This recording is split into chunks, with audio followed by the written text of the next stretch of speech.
Hey, what's going on YouTube? Tim with ENT Collectibles here, doing a deck profile of an Edison deck that got first place at a recent local Cincinnati tournament. It was quite a large event for an Edison tournament, had 29 players in it, and the person who won and got first place was none other than James Frazier. And James actually is joining us today. How's it going, James? It's going pretty good. Good, good. So, must have been pretty awesome to put this deck together and then go ahead and, obviously make your way through not only the Swiss rounds, but then Top Cut to win an event in a format that you actually originally weren't playing in, right? Yeah, no, I mean, honestly, I have not played that much Edison prior to this, but, I played some, and, after playing Edison, I really do love this format, and I think this is, one of the best retro formats ever.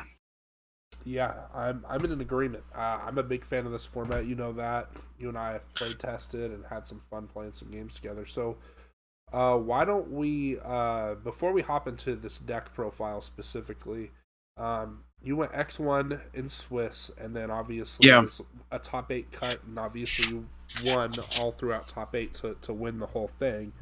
What was kind of your general experience through the Swiss rounds?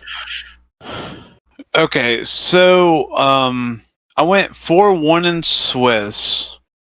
My loss was actually to Lightsworns. Marcus Murray, shout out to him. But I went 4-1 in Swiss, and I beat a couple Black Wings. I beat a Flamevell, and I beat a Machina Gadget, however you want to pronounce it.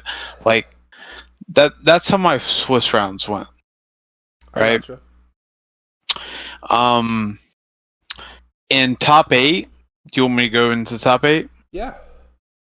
Yeah, in top eight, I played Vayu Turbo. I won. In top four, I played the same Lightsworn player that I lost in Swiss. My only loss on the day, Marcus Murray. Shout out to him. But I hit him with the clapback, the instant delivery.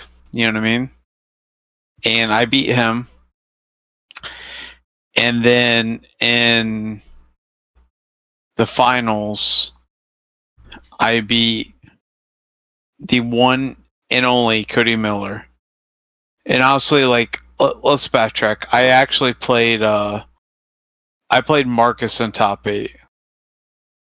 So it was Marcus in the top eight, and then in top four you beat Yeah, Vaiu. yeah, yeah. Gotcha, gotcha. So why don't we dive into this list hero beat? It actually was not a it wasn't completely unpopular, but this wasn't necessarily a popular deck during this time period Yeah, in reality. Um, when this format was around real time, and it was only a couple of events, so yeah. perhaps it's Well, this. real time or even post time, it's really not super popular. But Black Wings are so popular now. Like in this deck, I don't think I can lose the Black Wings with this deck. And then I also I don't think that I can I don't think I can lose the Black Wings, but I also think that I have a above average matchup against everything else. Yeah, and I think that for you, playing a deck like this, I think one of the most amazing parts of this strategy is that, aside from the limited card Heavy Storm, I mean, you're playing the two probably most powerful spells in the whole game in Miracle Fusion and Future Fusion Yeah. at this time But period. but also I also side the heavy because I play 20 back row. Right, yeah, of course, you're not going to main deck that card. Yeah. Um, so, but anyway, let's jump into this list because obviously, I mean, the first thing that sticks out, obviously, you have six heroes, and then you have six non-heroes for a total monster count of 12. Yeah, so we'll just go into the monster count. Yeah. So 3 Alias, obviously, standard. Stratos, standard. Ocean, double Ocean is absolutely standard because like the amount of times that Ocean just like stood on the field and got a +1 was fucking insane. One time, I'm not gonna mention who I was playing against, but like one time they had like Colossal and like 2 other monsters in defense blocking my absolute zero, and I had a Ocean on field. And during standby phase, if you read Ocean, it says like return a hero from your grave or field to hand, right? So I returned 0, and I blew away his field. Like Ocean was so good. I added so many Stratoses, so many aliases, absolutely insane.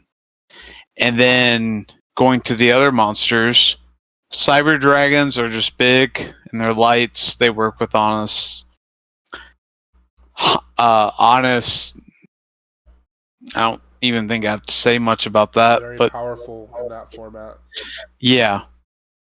Snowman Eater, it's very good against Blackwings. It's very good against GBs, the mirror match. It's just good against anything, to be honest. It's a little better if they know what you're like expecting, but it's still really good regardless. And it's a water from Miracle Fusion. Yeah, absolutely. That's the main reason. So if we get into the spells, obviously you got a lot of consistency spells here. But if you want to talk about maybe the number of Gemini Sparks you played, if you felt confident with the 3, and if that had a lot to do with Ocean recycling Alias, that added to your logic there, or do you feel like maybe it might have been better to play 2 in retrospect, or are you pretty happy with 3 and how that performed? I'm pretty happy with my spell lineup, to be honest. Like there's a lot of talk to be made about, my spell lineup, but like, no, I think my spell lineup is perfect. Like, there's a lot of shit to be said about anything in this whole deck, but like, I think my spell lineup was actually absolutely on point. The only thing that I would say is that, Book of Moon was iffy. I really don't like Book of Moon, but I mean, it was okay. It was like the 40th card. Right. Okay. And then obviously, trap dot deck, right? 15 trap cards. Yeah. 15. Hero Blast doesn't target. FYI, right? It does not. Yeah, it does not target. So that's a really great point for that card. 3-dimensional prison. Obviously help you to deal with opposing Stardust Dragons and Machina Fortresses and such. How did you like double Starlight Road, and then you also have Trap Hole and Oppression as one ofs in there, and I was kind of hoping to hear your insight on those. Yeah, so I'll answer all 3 questions. So first off, starting with Hero Blast, it not only doesn't target, but you can also activate Hero Blast when they don't even have a monster on the field. You can activate Hero Blast, just that alias back to hand. Right. And that comes up. Okay.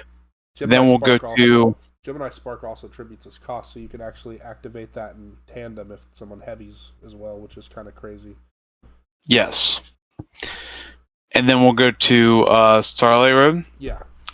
Starlight Road was probably...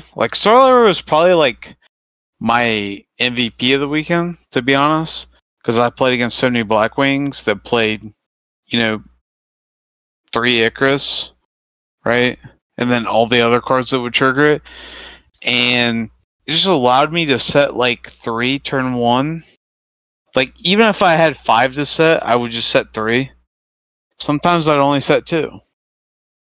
If I had Alias, Honest, Gemini Spark, and Starlight Road.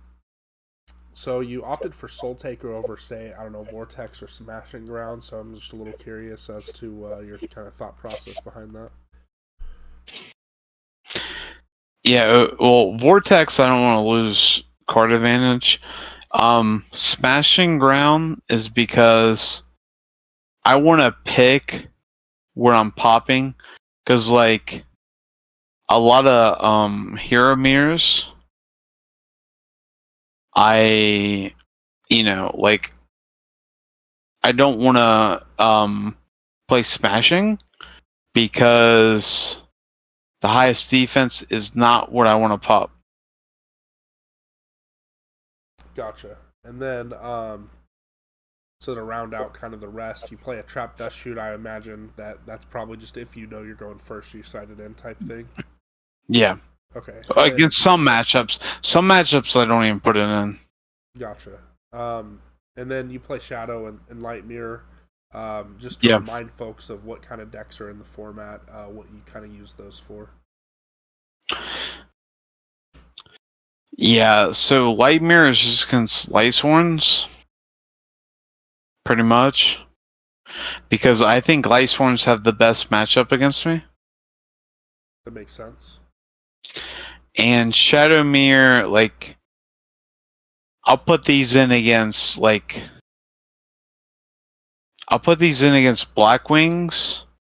but I also put them in against like a Vayu Turbo.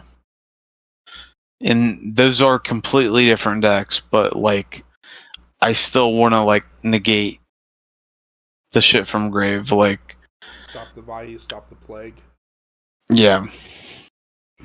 And yeah, the Dust Tornadoes, you didn't ask me about those, but like I like to have them for like Blackwings as well. But also, if I feel like, some decks playing like an unnecessary amount of back row, sometimes it's gadgets or whatever. But like, I just like to have, more back row hate than I need. Like game one. I gotcha.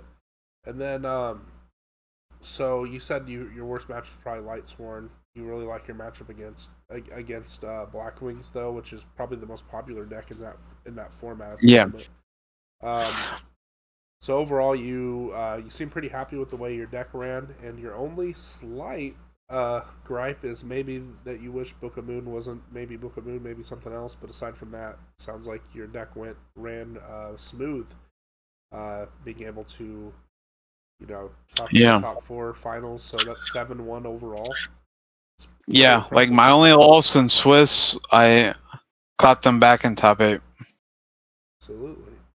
All right, James. Well, I just want to say I appreciate you, stopping in and we take a look at your deck. I think the audience will certainly enjoy this one, and hope to have you back one day for another profile. All right. Thank you, Tim.